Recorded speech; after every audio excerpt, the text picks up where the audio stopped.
আসসালামু আলাইকুম এভরিওয়ান। আজকে আমরা 40তম BCS এর আন্তর্জাতিক বিষয়াবলী নিয়ে পড়াশোনা করব।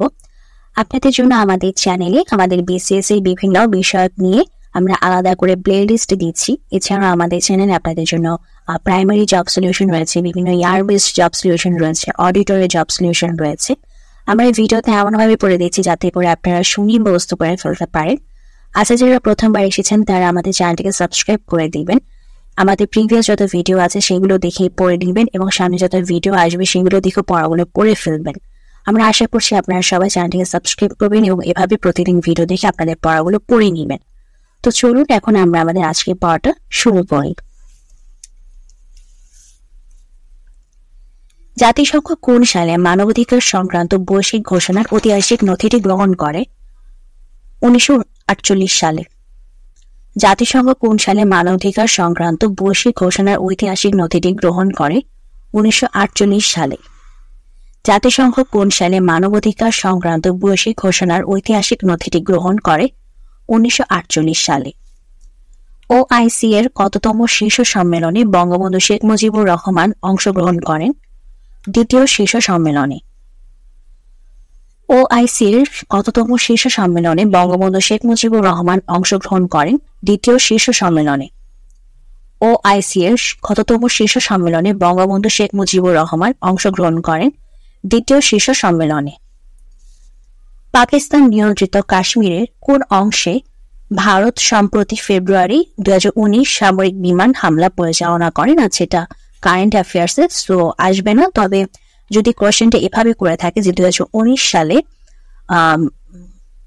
মানে কাশ্মীরে পাকিস্তান হামলা করে, তাহলে সেটা হবে হচ্ছে বালাকোটে। হ্যাঁ, মানে 2019 সালে পাকিস্তান কোন অংশে হামলা করে থাকে সেটা হচ্ছে বালাকোটে, যদি কোয়েশ্চেন হয়ে থাকে তাহলে। বাট সচরাচর কারেন্ট অ্যাফেয়ার্স থেকে কোয়েশ্চেন আসলে রিসেন্ট টাইমে কোয়েশ্চেনই এসে থাকে। কোন দেশে G20 বাৎসরিক সম্মেলন অনুষ্ঠিত হবে? এটা আমাদের এখন আর এটা 2022-এরটা আসবে না, এখন হচ্ছে 2024-এর জন্য হয়ে আসবে। সো 2024-এরটা ইম্পর্টেন্ট, 2024-এরটা জেনে নিবেন।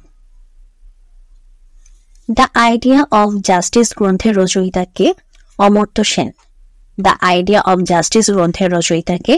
Amartya Sen. The idea of justice গ্রন্থের রচয়িতা কে? অমর্ত্য সেন। শ্রীলঙ্কার কোন সমুদ্র বন্দর চীনের নিকট 99 বছরের জন্য লিজ দেওয়া হয়েছে? হাম্বানটোটা। শ্রীলঙ্কার কোন সমুদ্র বন্দর চীনের নিকট 99 বছরের জন্য লিজ দেওয়া হয়েছে? হাম্বানটোটা। শ্রীলঙ্কার কোন সমুদ্র বন্দর চীনের নিকট 99 বছরের জন্য লিজ দেওয়া হয়েছে? হাম্বানটোটা। যুক্তরাষ্ট্রের গুয়ান্তানামো বে ডিটেনশন ক্যাম্প কোথায় অবস্থিত? কিউবা। যুক্তরাষ্ট্রের গুয়ান্তানামো বে ডিটেনশন ক্যাম্প কোথায় অবস্থিত? কিউবা। যুক্তরাষ্ট্রের গুয়ান্তানামো বে ডিটেনশন ক্যাম্প কোথায় অবস্থিত? কিউবা। টেকসই উন্নয়ন সংক্রান্ত 2030 এজেন্ডা কয়টি লক্ষ্য রয়েছে? 17টি। টেকসই উন্নয়ন সংক্রান্ত 2030 এজেন্ডাতে কয়টি লক্ষ্য রয়েছে? 17টি। V20 গ্রুপ কিসের সাথে সম্পর্কিত? জলবায়ু পরিবর্তন। V20 গ্রুপ কিসের সাথে সম্পর্কিত? জলবায়ু পরিবর্তন। V20 গ্রুপ কিসের সাথে সম্পর্কিত? জলবায়ু পরিবর্তন। জাতিসংঘ সমুদ্র আইন কত সালে স্বাক্ষরিত হয়েছিল? 1982 সালে। জাতিসংঘ সমুদ্র আইন কত সালে স্বাক্ষরিত হয়েছিল? 1982 সালে। জাতিসংঘ সমুদ্র আইন কত সালে স্বাক্ষরিত হয়েছিল? 1982 সালে। বিশ্বের সর্বশেষ জলবায়ু সম্মেলন এটা আসবে না, কারেন্ট অ্যাফেয়ার্স। ব্রিক্স কর্তৃক প্রতিষ্ঠিত ব্যাংকের নাম হচ্ছে খুব সম্ভবত নিউ ডেভেলপমেন্ট ব্যাংক। তারপর আমরা আনসারটা একটু দেখে নিচ্ছি। আচ্ছা, ক হচ্ছে আমাদের answer. Okay, new development bank ক। ব্রিক্স কর্তৃক প্রতিষ্ঠিত ব্যাংকের নাম হচ্ছে new development bank NDB। BRICS কর্তৃক প্রতিষ্ঠিত ব্যাংকের নাম হচ্ছে new development bank NDB। BRICS কর্তৃক প্রতিষ্ঠিত ব্যাংকের নাম নিউ ডেভেলপমেন্ট ব্যাংক বা NDB। চীন নিজের কোন আফ্রিকান দেশটিতে সামরিক ঘাঁটি স্থাপনের মাধ্যমে কৌশলগত সম্পর্ক স্থাপন করেছে জিবুতি।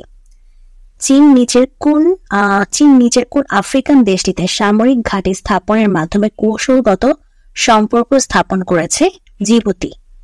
চীন নিচের কোন আফ্রিকান দেশটিতে সামরিক ঘাঁটি স্থাপনের মাধ্যমে কৌশলগত সম্পর্ক স্থাপন করেছে জিবুতি? নিচের কোন সংস্থাটির সচিবালয় বাংলাদেশে অবস্থিত? বিমস্টেক। কোন সংস্থাটির সচিবালয় বাংলাদেশে অবস্থিত? বিমস্টেক। কোন সংস্থাটির সচিবালয় বাংলাদেশে অবস্থিত? বিমস্টেক।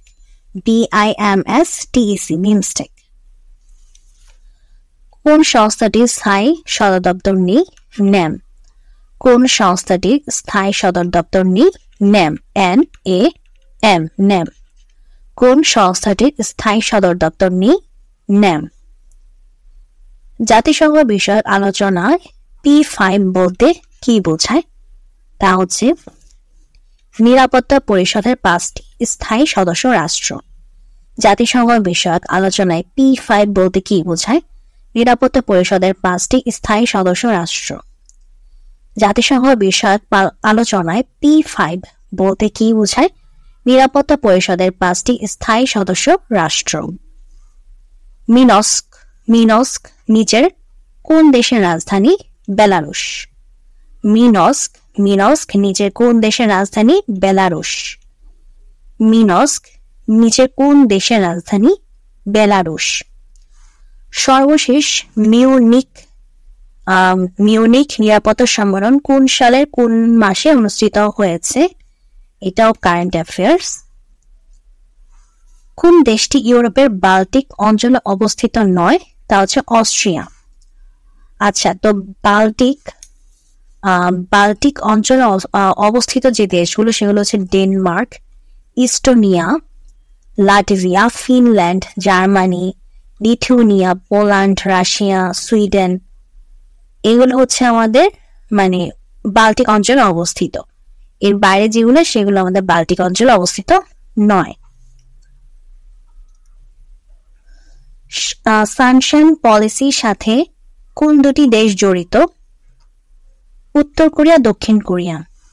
সানশাইন পলিসির সাথে কোন দুটি দেশ জড়িত? উত্তর কোরিয়া, দক্ষিণ কোরিয়া। সানশাইন পলিসির সাথে কোন দুটি দেশ জড়িত? উত্তর কোরিয়া, দক্ষিণ কোরিয়া। সানশাইন পলিসির সাথে কোন দুটি দেশ জড়িত? উত্তর কোরিয়া, দক্ষিণ কোরিয়া। সানশাইন পলিসি হচ্ছে গিয়ে theoretical basis for South Korea's foreign policy towards North Korea. Its official title is আচ্ছা, ওদের ভাষার কিছু একটা, ইজ অলসো নোন অ্যাজ, ওদের ভাষার কিছু একটা। আচ্ছা, যাই হোক, বেসিক্যালি এটা উত্তর কোরিয়া দক্ষিণ কোরিয়ার সাথে জড়িত। আমাদের এটা জানলেই হবে যে সানশাইন পলিসি হচ্ছে উত্তর কোরিয়া দক্ষিণ কোরিয়ার রাজনীতি বিষয়ক পলিসি। আচ্ছা, ওইটিটা আমরা একটু বোঝার চেষ্টা করি এটা কি বলছে। Shore lines along with Baltic Sea, Baltic সির সাথে এদের হচ্ছে গিয়ে লাইন আছে, এসব কান্ট্রির সাথে হচ্ছে বাল্টিক সি এর লাইন আছে। আর এই বাল্টিক স্টেটস, এগুলো হচ্ছে বাল্টিক স্টেটস।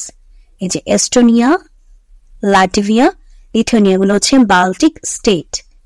হ্যাঁ, বাল্টিক স্টেট হচ্ছে আমার এস্টোনিয়া, লাটভিয়া আর লিথুয়ানিয়া। এগুলো হচ্ছে বাল্টিক স্টেট। আর ওগুলো হচ্ছে বাল্টিক সি এর সাথে, এগুলো হচ্ছে আমাদের এসব কান্ট্রির সাথে বাল্টিক সি এর লাইন আছে। লাইন আছে। আর এটা হচ্ছে যে এস্টোনিয়া, লাটভিয়া, লিথুয়ানিয়া, এগুলো হচ্ছে আমার বাল্টিক স্টেট। তো বাল্টিক অঞ্চলের সাথে নাই কোনোভাবে অস্ট্রিয়া কান্ট্রিটা কোনো জায়গায় আমরা দেখতে পাচ্ছি না। সো এই জন্য বাল্টিক। তো আমাদের যদি কোশ্চেন আসে, ইউজুয়ালি দেখা যায় যে আমাদের যদি বিসিএস থেকে কোশ্চেন আসে, অনেক সময় হুবহুই কোশ্চেন চলে আসে। সো আমরা যদি এটা মাথায় রাখি যে অস্ট্রিয়া হচ্ছে বাল্টিক অঞ্চলে অবস্থিত না, দেখা যাবে যে এটা জেনে রাখলেই হবে। যদি আমরা এটা জেনে রাখি, অনেক সময় হুবহু আসলে আমরা এটা জানলে, অনেক সময় আমরা একটা মার্কস এটা জানলেই পেয়ে যেতে পারি। সো অস্ট্রিয়া আমাদের বাল্টিক অঞ্চলে অবস্থিত নয়। আমরা এটা জানলে, আমাদের যদি লাইন ভালো থাকে, আমরা পেয়ে যেতে পারবো। তো যাই হোক, আমাদের এখানে আছে সমাধানটি শেষ হয়ে যাচ্ছে। যদি ভিডিওটি ভালো লাগে থাকে অবশ্যই ভিডিওতে লাইক দিবেন, চ্যানেলটিকে সাবস্ক্রাইব করবেন এবং আপনারা ভালো থাকবেন। আজকে এখানেই বিদায় নিচ্ছি।